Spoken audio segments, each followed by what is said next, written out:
நம்முடைய முன்னோர்கள் நமக்கு எந்த வழியை காட்டியிருந்தாலும் அதை சாஸ்திரம் என்று சொல்லி தெளிவாகவே நமக்கு கொடுத்து சென்றுள்ளார்கள். ஆனால் நாம் தான் இன்று அந்த சாஸ்திரத்திற்கும் சாங்கியத்திற்கும் வித்தியாசம் தெரியாதபடி இதுதான் சாஸ்திரம் என்று, இதுதான் பெரியவர்கள் சொன்ன வழி என்று எதையோ நாம் செய்து கொண்டிருக்கின்றோம். ஞானகுரு அவர்கள் இந்த உபதேசத்திலே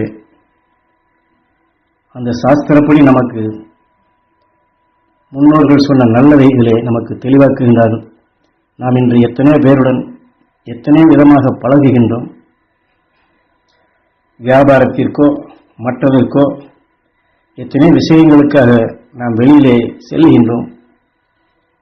அந்த நேரத்திலே அந்த வெளியே போகும்போது வேண்டாதவன் யாராவது எதிரே வந்துவிட்டால் இவனை பார்த்துவிட்டு போனால் இந்த காரியமே தோல்வியாகும் என்று எண்ணி விடுவோம். ஆனாலும் முதல்ல சொன்னது போன்று வீட்டை விட்டு வெளியே போகிறோம் என்றால் சாங்கிய சாஸ்திரத்தை பார்ப்போம். உதாரணமாக 2 மணிக்கு நல்ல நேரம் இருக்கின்றது, அந்த நேரத்தில் நல்ல காரியத்தை ஜெயித்துவிட்டு வரலாம் என்று செயல்படுத்தும். ஆனால் அந்த 2 மணிக்கு நல்ல நேரம் என்று ஏன் சொன்னார்கள்? அதை தெரிந்து வைத்திருக்கிறோமா? இல்லை. அதை குரு சொல்லி, ஏனென்றால் ஒரு நல்ல காரியத்தை செய்யப்படும் பொழுது நம்முடைய மனது அந்த நல்ல எண்ணத்தோடு ஒன்றி வர வேண்டும், நல்ல வழியில் அதை செயலாற்ற வேண்டும் என்பதற்காக அதை எழுதி வைத்திருக்கின்றார். உண்மையிலே அந்த நேரம்தான் நல்ல நேரம் என்று ஒன்றும் கிடையாது.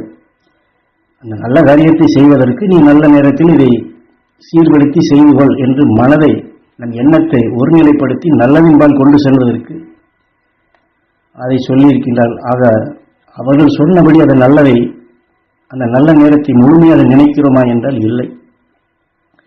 கல்யாணத்திற்காக பொண்ணோ மாப்பிள்ளையோ பார்க்கின்றோம், அல்லது புதிதாக ஒரு கடையை தொழிலை தொடங்குகிறோம் என்றால் அந்த பஞ்சாங்கங்களை எடுத்துக்கொண்டு நல்ல நேரத்தை பார்ப்போம். அதே சமயத்தில் அந்த நல்ல நேரத்திலே மற்றவர்கள் நமக்கு தெரிந்தவர்களையும் எல்லோரையும் வரச் சொல்லி நாம் எல்லோரும் போகலாம் என்று அவர்களையும் அழைத்துச் செல்வோம். காரணம், அதற்கு முன்னாடி எத்தனையோ சங்கடங்கள் சலிப்புகள் எல்லாம் பேசியிருப்போம். அவன் இப்படி செய்தான், இவன் இப்படி செய்தான் என்ற உணர்வுகள்லாம் இருக்கும். அதையெல்லாம் மாற்றுவதற்காக இந்த 2 மணிக்கு நல்ல நேரம் வந்துவிட்டது என்று அந்த தீமைகளை எல்லாம் மறந்துவிட்டு இந்த நல்ல காரியத்தை நீ இந்த மாதிரி செய், நீ தொடர்ந்து செய்தால் உனக்கு கிடைக்கும் என்று இந்த நல்ல நேரத்தை எண்ணி செயல்படுத்தும்படி சொல்லியிருக்கின்றார்கள். தத்துவப்படி மனிதனுடைய எண்ணங்களை, மனிதனுடைய மனதை எப்படியெல்லாம் நல்ல வழிக்கு கொண்டு வர வேண்டும் என்ற அந்த உயர்ந்த எண்ணத்தைத்தான் அவ்வாறு நமக்கு கொடுக்கின்றார்கள் ஞானிகள். ஆனால் நாம் என்ன செய்கின்றோம்? எல்லோரையும் அழைத்து கொண்டு போகின்றோம். பாதையில் எதிர்த்தால் போல் ஒரு விதவை முக்காடு போட்டுக்கொண்டு வந்தால் போல் தொலைந்தது போ என்று சொல்லுவோம். ஏன்னா இந்த சகுனத்தை பார்ப்போம். ஆக முதலிலே சொன்னது போன்று நல்ல நேரத்தில் நாம் எல்லோரையும் அழைத்து செல்கின்றோம். ஆகையினால் நாம் நல்லதை செயல்படுத்துவோம் என்ற எண்ணம் நமக்கு என்ன வருகின்றதா? அந்த நினைவு வருகிறதா என்றால் இல்லை.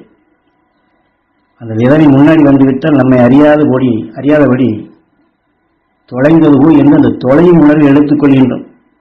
அந்த தொலைந்திடும் உணர்வை எடுத்துக்கொண்டு கடைக்கு போனால் என்ன ஆகும்? கடையை போய் திறப்பார்கள். இந்த மனதோடு கடையை வைத்து நடத்தினால் என்ன ஆகும்? அடுத்தாற்போல் ஏதாவது ஒன்று எதிர்பாராது ஆகிவிட்டது என்றால் போதும், நான் நினைத்தேன் இப்படி ஆகிவிட்டது என்ற எண்ணம் தான் வருகின்றது. ஆக நம்முடன் கூட வந்தவர்கள் என்ன சொல்வார்கள்? நான் அன்றைக்கே சொல்லலாம் என்று நினைத்தேன், சகுனம் மாறிவிட்டது அல்லவா என்று சொல்லி அப்பொழுது அவர் கெட்டிக்காரராக ஆகிவிடுவார். லேசாக சொல்வார்கள், முழுவதும் சொல்ல மாட்டார்கள்.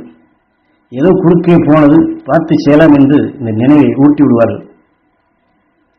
அவர் சொன்னபடி இந்த நினைவு கடை வைத்தால் என்ன ஆகுமோ, ஏதாகுமோ, நடக்குமோ, நடக்காதா, வருமா, வராதா என்று இந்த ஞாபகங்கள் தான் வரும்.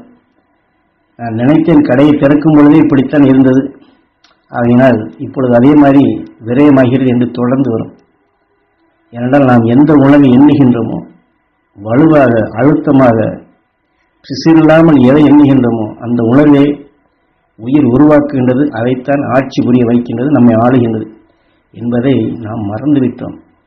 ஆக ஆட்சி புரிய செய்வது யார்? இதே உயிர்தான். உணர்த்துவது யார்? அதுவும் அவன்தான். இயக்குவது யார்? அதுவும் அவன்தான். நம்மை வளர்ப்பது யார்? அதுவும் அவன்தான். நம்மை உருவாக்குவது யார்? அதுவும் அவன்தான். உயிரான ஈசன் தான். நாம் எண்ணுவது, நாம் பார்ப்பது, கேட்டது அனைத்திற்குமே அது எந்த அளவிற்கு நாம் அழுத்தமாக எண்ணி நினைவுபடுத்தி மீண்டும் மீண்டும் அதன்பால் நினைவை செலுத்துகின்றமோ அந்த எண்ணியபடி உருவாக்கி தருவது இந்த உயிரான ஈசன் தான்.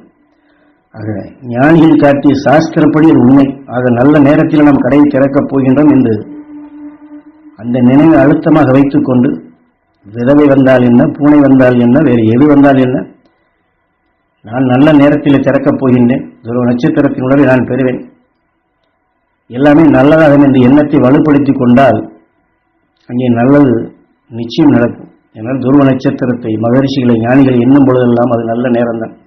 அந்த ஞானிகள் தான் நல்ல நேரத்தை இவ்வாறு காட்டியுள்ளார்கள். இப்படித்தான் அவர்கள் சொன்னார்களே தவிர இது நல்ல நேரம், இது கெட்ட நேரம், நல்ல நேரத்தில் செய்தால்தான் நல்லது, அந்த நல்ல நேரத்திலும் கூட இப்படி சகுனத்தடை ஆகிவிட்டால் கெட்டதாகிவிடும் என்று இப்படியெல்லாம் புதிதாக சாங்கியங்களை சொல்லித் தந்து நம்மை திசை திருப்பவில்லை. ஞானிகள் காட்டிய அருள்வழியிலே நாம் நடந்தால் எல்லாமே நல்லதுதான், நடப்பது எல்லாம் நன்மைக்குத்தான். ஆகவே ஞானகுரு காட்டிய இந்த பேர் உண்மைகளை நாம் உணர்ந்து நாம் எண்ணுவதை, நாம் பார்ப்பதை, கேட்பதை நமக்குள் உருவாக்கி தரக்கூடிய உயிர்தான் கடவுளாக நின்று இயக்குகிறான் என்பதை உணர்ந்து அருள் உணர்வுகளை பெற்று துருவ நட்சத்திரத்தின் பேரருள் பேரொழியை பெற்று நாம் நன்மைகள் பல செய்ய துணிவோம், நன்மையின் பலனை பெறுவோம், அந்த நன்மையின் பலனை எல்லோருக்கும் கொடுப்போம்.